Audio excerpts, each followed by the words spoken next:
Y ayer fue una noche muy especial, al menos para la ciudad de Buenos Aires. Tuvimos el debate de 17 candidatos que se presentan, los primeros de la lista, por supuesto, que se presentan a estas elecciones legislativas. Hubo algunas ausencias, hubo algunas cabezas de lista, una sola que no estuvo prevista, pero sí estuvo su segundo, que fue el primer golpe de efecto de la noche, si se quiere, con todo este debate, con la moderación de Damián Glanz, acá presente conmigo, y que nos va a contar cómo lo vivió, porque supongo que ahí se vive diferente, y también Brenda Breyer, conductora de Noticias de N12, el noticiero del mediodía de este canal, que entre otros temas fue también parte de la discusión, al menos de parte del candidato de La Libertad Avanza, Manuel Adorni. ¿Por dónde te gusta arrancar? Bueno, podemos arrancar Damián? por esa imagen. Lo que estamos viendo es justo en la previa, antes de que comience la transmisión, había muchísimo nerviosismo en ese momento. ¿En serio? Muchísimo. De hecho, me llamó mucho la atención. Porque hay muchos candidatos muy experimentados ahí, a diferencia de otras situaciones. Los Penato, Santoro, bueno, el propio Adorni. Adorni, bueno, tiene menos experiencia, pero... De hecho, hay muchos. Este para mí fue en la tercera fase de debates que me toca participar. Sí. Tuve el 2019, en el 2023 y ahora. Y claro, hay muchas de estas caras que se habían pasado por el debate de la ciudad. Instancia, para claro. otros cargos, Claro. o jefe de gobierno, incluso comuneros, o también legisladores. Pero lo cierto es que el nerviosismo pasa porque saben que tienen primero 2 minutos para presentarse, que a ver si les alcanza el tiempo, que no tienen que olvidarse nada, que si miran a la cámara, tienen que ver con el mismo, digamos, pánico que tiene aquel que va a debutar una obra de teatro, digamos. Y hay algo más, ¿no? Dada la extensión del debate, es probable que nadie...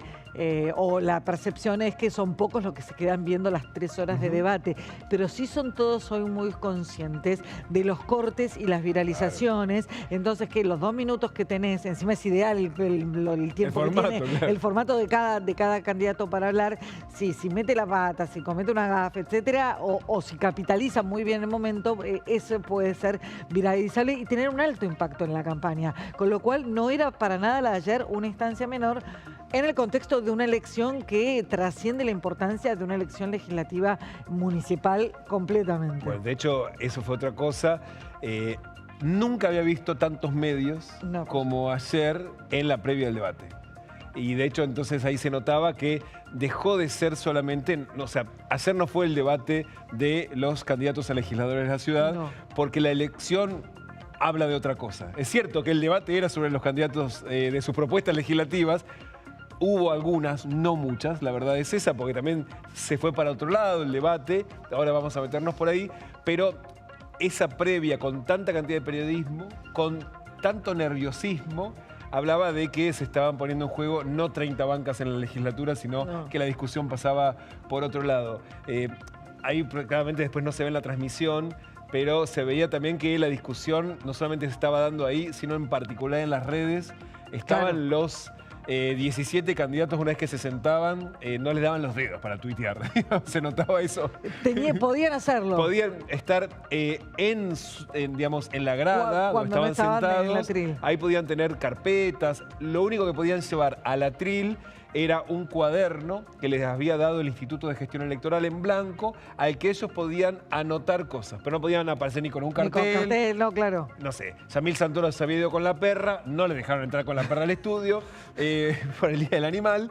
Digamos, había reglas claras sobre lo que se podía y no se podía hacer delante de cámara. La del Día del Animal probablemente nadie la había visto venir, difícil para... pero sí podían tener los dispositivos cuando no estaban en situación. No podían ir al atril con el celular, no podían ir al atril con la carpeta que hayan traído. Pero sí podían estudiar. Exactamente, y eventualmente hacer anotaciones en ese cuaderno en blanco que les habían dado, y se notó, muchos de los participantes finalmente terminaban leyendo bastantes parlamentos, porque tal vez tenían una frase muy armadita que querían que quede y no la querían pifiar. Los nervios ahí juegan en contra. Claro, para el recorte, es lo que te digo, para el recorte de redes. Exactamente. Y después sí, se los notó a medida que fueron pasando las horas, sí, duró 3 horas. Claro, fueron relajándose, entonces al final ya había otro tipo de clima y no les alcanzaba el tiempo. Claro. Porque claramente ahí se empezaban a relajar un poquito y se estiraban más de la cuenta, así que más de una oportunidad tuvimos que decirle que se calle, que se le había terminado el tiempo. Claro, porque además, bueno, eso nos pasa a todos en la medida que nos vamos relajando y que nos vamos cansando. Es una instancia agotadora que genera mucha tensión, mucho nervio. Uno empieza a ser menos asertivo con lo que dice, con lo cual, bueno, por ahí le da más vueltas y hace, como yo en este momento. Vamos a comenzar por alguno de los cruces que dejó este debate. De hecho, decíamos, ¿cuál era la agenda de cada uno? Bueno, por ejemplo, la agenda de Manuel Adorni era traer la agenda nacional a la Ciudad de Buenos Aires y hacer una suerte de amenaza. Al PRO le está pasando que algo hizo por el cual ahora hay chances de que gobierne o que gane el kirchnerismo en la Ciudad de Buenos Aires. Esa era la agenda de Adorni. En cambio, la agenda del PRO era tratar de traer, porteñizar la agenda. De hecho, el nombre de la alianza Buenos Aires Primero tiene que ver con eso, expresar que hay que poner el foco en la gestión en la Ciudad de Buenos Aires y la candidata Los Perato diciéndole, bueno, yo no entiendo, Adorni, qué estás haciendo acá, que vos sos un buen vocero, nosotros somos los que sabemos qué hay que hacer en la Ciudad de Buenos Aires. Y hay una estrategia bastante marcada del PRO de exaltar, más allá de que La Libertad Avanza le refriega al PRO la responsabilidad, entre comillas, muchas comillas esto, de que por primera vez un candidato del peronismo puede llegar primero, salir primero en las elecciones legislativas. A su vez, desde el PRO dicen, en definitiva, eso termina pasando no porque el peronismo crezca, porque de hecho no va a sacar más votos que en la elección pasada, sino simplemente porque ustedes están haciendo lo que están haciendo en vez de haber ido todos juntos. Fue uno de los más principales cruces de la noche, ¿no? Los Penato, Adorni, Los Penato. ¿Lo vemos? Con los piquetes terminamos nosotros, no ustedes, con Patricia Bullrich y Sandra Petovelo. Siguiendo con eso, todo lo que nombraste, creo que tuvieron 17 años para hacerlo y no lo hicieron. Esa es una apreciación personal, pero la pregunta es, ¿qué considerás que hicieron mal entre 2015 y 2019 para que el kirchnerismo tenga la posibilidad de volver y hacer pelota al país? Y Manuel, la verdad que me cuesta verte parado en ese atril. Sos un buen vocero. Pero esta es una elección de legisladores. Y escucharte decir que ustedes fueron los que le ganaron al kirchnerismo cuando esta ciudad durante muchísimos años fue esa isla que preservó a la Argentina del kirchnerismo cuando crecía. 9 elecciones seguidas le ganamos al kirchnerismo a esta ciudad y vamos a ir por la 10ª elección. Porque si hay una fuerza antikirchnerista en la Argentina es el PRO, pero además si hay una fuerza que conoce esta ciudad también es el PRO, somos nosotros. Gracias. El antikirchnerismo también estuvo muy presente tanto en el discurso de Adorni. Sí, durante toda la noche Adorni dijo, soy Milei. Claro, definitivamente. Y también en el que es el principal capital, además de ser la voz de Milei, literalmente, porque es como dice Los Penato, el vocero. Por eso, además, lo que quedó claro es que a ninguno de los dos, ni al PRO ni a Adorni, le interesa ir a buscar los votos de Santoro, que obviamente, evidentemente, están muy alejados. Está claro que la pelea es entre ellos y esta discusión que se viene dando, que se dio en el debate, porque lo dijo ayer Adorni, se da en redes y se viene dando en todo ámbito de quién es el padre de haber terminado con los piquetes, si el gobierno nacional o si el gobierno de la ciudad, cuando hay archivo suficiente para decir que en definitiva uno sin el otro no lo puede resolver. No, absolutamente, absolutamente. Es en territorio porteño, pero el piquete, además uno ya sabe, al mencionar a Petovelo, tiene que ver con los cortes sobre el 9 de julio frente al Ministerio de Desarrollo Social. Sí. Entonces, y ahí también tuvo que ver con una política nacional que cambió en relación con los movimientos sociales y los planes sociales. Sí, y hay que reconocer que también cambió la política porteña en ese sentido, claro. Porque la política nacional sin duda cambió, pero también cambió la política porteña, porque ya había cambiado. Patricia Bullrich ya estuvo en el Ministerio de Seguridad y no pudo hacer lo que sí pudo en esta gestión. Una discusión igual, Vicentina, que, bueno, garpa políticamente en la campaña mucho. Absolutamente. Otro cruce, Adorni con Santoro. Claro, ahí la discusión venía siendo kirchnerismo sí, kirchnerismo no, por supuesto. Manuel, los negocios con tierra pública en la ciudad de Buenos Aires es uno de los principales problemas. Hay un tema que yo no sé si vos conocés, que es el Paseo Gijena. Es un emprendimiento que está enfrente del hipódromo de Palermo, hecho sobre tierras públicas. Construido sobre 2 caños maestros que no está pagando cánones y no lo va a pagar por los próximos 36 meses. ¿Por qué te lo pregunto? Porque hay 2 funcionarios del gobierno, el presidente del Banco Central y el ministro de Economía, sí, cierro con esto, que son socios de ese emprendimiento. Mi pregunta es, ¿qué opinás vos acerca de esos negocios inmobiliarios? Lo cierto es que es extraño que vos hables de negocios cuando, como compañero de guitarra de Alberto, mientras que tocabas esa guitarrita que era muy divertida, nosotros estábamos encerrados, estábamos fundiéndonos, estábamos viendo cómo nuestros abuelos se morían, cómo en mi caso mis hijos no podían educarse, vacunatorio VIP y cómo destruían la economía argentina en lo que nos dejaron el 10 de diciembre de 2023. Te puedo dar amplias muestras de lo que nos dejaron. Así que la verdad que el kirchnerismo, o en este caso vos que lo representás, hables de negocios, la verdad es que me parece algo absolutamente surrealista. Y te aclaro algo. Sí, yo soy Milei. Adorni es Milei, efectivamente, porque a mí no me avergüenza la gente con la que trabajo. Vos sos solo Santoro porque evidentemente te avergonzás de todos los equipos de trabajo a los que participaste. Bueno, hay una bala que le entra a Santoro, ¿no? Porque es verdad que no en esta campaña, sino a lo largo, que tal vez en esta campaña es en la que menos lo necesite, pero a lo largo de todas sus campañas, como obviamente la ciudad tiene un voto diferente a lo que tuvo el país durante mucho tiempo, Santoro y todos los candidatos, si se quiere, del kirchnerismo, bueno, estuvieron obligados a disimular un poco el kirchnerismo más radicalizado. Santoro igual nunca fue un kirchnerista radicalizado, pero bueno, no, claro, es un rasgo viene otro palo. De hecho, viene del radicalismo, ya hace mucho que dejó de serlo, pero en cualquier caso es un flanco que supo explotar, en este caso, Adorni. Exactamente, y de hecho, en la ruptura entre Alberto Fernández y Cristina Fernández, en ese momento, en esa relación de la transversalidad, ¿te acordás? Sí, claro. Estamos hablando de la prehistoria del kirchnerismo. 2008. Santoro se quedó del lado de Alberto Fernández. Y por eso era la historia de la guitarrita. Santoro había estado, ¿se acuerdan? Hubo una foto muy famosa en la mañana en la que Alberto Fernández asumió como presidente. Eran nada más que 4 alrededor de una mesa. Estaba Alberto Fernández, su vocero, otro colaborador, y estaba Santoro esa mañana, y también se lo veía al perro. A Dylan. A Dylan, se lo veía a Dylan. Otro cruce entre Santoro y Adorni. Leandro, en el 2021 fuiste candidato con Alberto, en el 2023 fuiste efectivamente candidato con Massa, gran responsable de la destrucción de este país, al menos de la del último tiempo. Quería preguntarte si no te da vergüenza ser kirchnerista.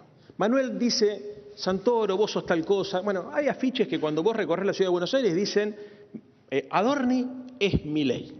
Bueno, yo te quiero decir, Adorni, que Santoro es Santoro.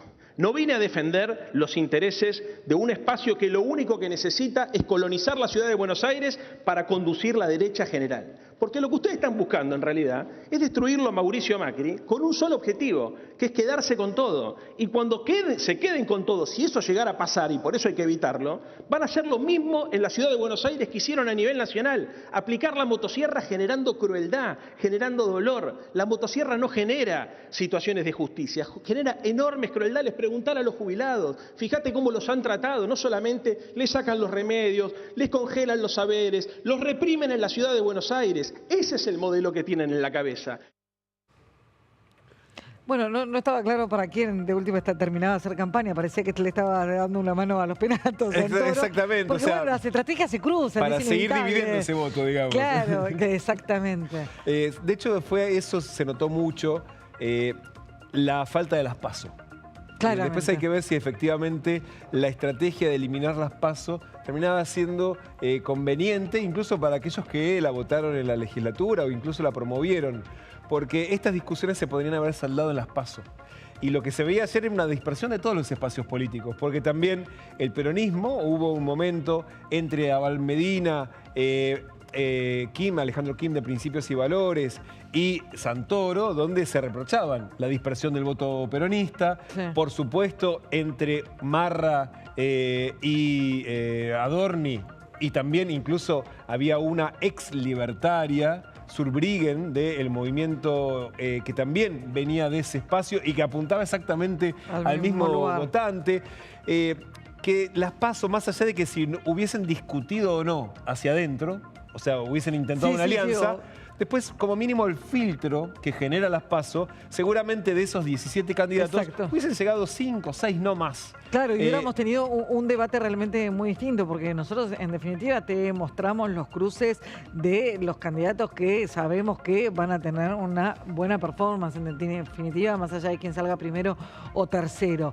Pero lo cierto es que tenías otros más de 10 ahí presentes a los que prácticamente por ahí no conocemos mucho y que no dio tanta oportunidad, porque fueron 3 horas. Claro, de todos modos, y eso es un punto interesante de el espacio de lo que es la ciudad de debate, que los pone todos en la misma condición. No, claro. Entonces ahí es un partido chiquito, digamos, ahora alcanzaba con tener oficializado un partido en la ciudad de Buenos Aires para escribir una lista y poder llegar al debate. Y están a la misma altura de partidos con mucho peso, como puede ser hoy La Libertad Avanza, el peronismo en la ciudad o el PRO, ¿no? Claro, pero que en definitiva que el debate le dé el mismo tratamiento calcado a cada uno de los candidatos es correcto. Lo que uno se puede cuestionar es si en definitiva al final la PASO no es una herramienta dentro de todo positiva. Absolutamente, porque digamos la dispersión del voto también genera que al momento de repartir las bancas, como va a ocurrir, termina habiendo una dispersión enorme de la constitución de bancas. Claro, entonces se vuelve no ingobernable solamente para el oficialismo, sino para la propia legislatura. Después es muy difícil que funcionen las comisiones, que se pueda incluso iniciar un debate de un proyecto de ley del oficialismo, de la oposición. Y las discusiones por los temas también se vuelve muy dispersa. Absolutamente. Muy dispersa. ¿Tenemos algún cruce más? Sí, tenemos otro más. Marra y Juan Manuel Abal Medina. La verdad que me da vergüenza cuando escucho la forma que te referís a la gente que vive o trabaja en la calle. Lo llamás fisuras, cuando en gran medida están ahí por las políticas que defendés del gobierno de Milei. Te hago una sola pregunta, Marra. ¿Vos tenés corazón? Yo sí estoy preocupado por la gente que está en la calle. Por eso estoy aplicando políticas para solucionar los problemas. Ustedes viven de ellos. Ustedes constantemente fomentan la pobreza, la romantizan. Quieren vivir de los pobres. En cambio, desde mi lugar, me meto en acción para poder solucionarlo. No puede haber gente tirada en la calle. Por un lado tenemos los que no tienen un hogar. A esos, por supuesto, hay 40 centros de atención para llevarlos y que puedan dormir. Constantemente están ahí buscando la próxima víctima, que podemos ser cualquiera de nosotros o sus familias. Por eso están muy confundidos. Dejen de romantizar a la pobreza, ayuden a los que tienen una necesidad. Y no es mirando para eso a otro lado, es involucrándose en el problema que tienen. Si tienen un problema de adicción, hay que acompañarlos. Ustedes, en cambio, lo que hacen es constantemente hacer políticas electorales para salir beneficiados. Bueno, el tema central de Marra fueron, entre comillas, los fisuras, como él lo llama, y cuestionaba que la izquierda y el peronismo, en lugar de ocuparse seriamente de aquellos que están en la calle, terminan, como decía, romantizando la pobreza, después de haber dicho que les iba a aplicar un impuesto o iba a tener incluso, iba a ser contravención estar en la calle, y los otros le habían reprochado que hay un problema social muy profundo, aquel que está en la calle y que básicamente es un excluido, que difícilmente tenga alguna solución él mismo al hecho de estar en la calle. Claro, porque cuando Marra trata de profundizar en el discurso, bueno, obviamente baja un poco un cambio, pero la primera aproximación que tiene incluso en redes, y era lo que le criticaba a Abal Medina, era la agresividad con la que plantea el problema, y que desde la legislatura, bueno, puede haber algún que otro proyecto, pero en definitiva es el Ejecutivo el que... Claro, es un tema social profundo, claro. Y que abarca muchas áreas. Vamos a seguir un ratito, por supuesto, con lo que dejó el debate de ayer. Solo un dato adicional. Me sorprendió que en el segmento de preguntas los candidatos respondían. Ninguno se salteó una pregunta de otro. ¿Sí? Entonces, bueno, habrán visto oportunidades. Evidentemente, incluso para poder reprochar, muchas de las preguntas agresivas se terminaban convirtiendo en unos boomerang espantosos. Claro, bueno, lo por lo hemos tanto era un riesgo, exactamente. Exacto. Y vimos otros, el que más la ligó fue Horacio Rodríguez Larreta, porque, claro, había sido jefe de gobierno. Claro, tenía todos los números. Exactamente, claro. y había sido candidato. Todo lo que estaba mal. Exactamente, así que, pero que él hizo preguntas agresivas y se la devolvieron con dureza, por lo tanto, y eso la verdad es para destacar. ha ocurrido en otras oportunidades en el momento de la pregunta. Después cuando viene, bueno, yo quiero aprovechar este momento para hablar de lo que quiero. Y entonces seguía con lo suyo. La verdad es que sorprendió. Sí, claro, hubo algunos momentos donde no hubo pregunta. Hubo una afirmación, se terminaba la nada y no había nada para responder. Y la gran incógnita, ya casi de nivel un poco de... Bueno, de curiosidad política, si se quiere, es muy obvio que se elijan entre sí los Penato y Adorni para chocar, porque obvio están peleando el mismo electorado. Siempre quedó la duda, en definitiva, qué electorado iba a buscar Horacio Rodríguez Larreta, si el original del PRO, que siempre lo acompañó y que seguramente podrá sacar votos de ahí. Si, bueno, los libertarios por ahí es más difícil, el discurso está muy alejado, pero se acerca por ahí también en algo al de Santoro. ¿Cuál fue el interlocutor elegido por Larreta? Y Larreta habló a un votante que es muy transversal, que se llama vecino. El vecino. Entonces, a él que dice, vos sabés lo que yo hice, vos viste la ciudad que yo dejé, entonces casi trató de evitar precisamente... Claro, fue municipal, fue la estrategia municipal. Y por eso incluso termina diciendo, quiero volver a ser jefe de gobierno. Claro. O sea, fue el que municipalizó la elección y la llevó a su propia gestión, ¿no? Claro. Perfecto. ¿Vamos a volver un ratito? Vamos a volver un ratito porque lo que dejan los debates siempre es muy interesante.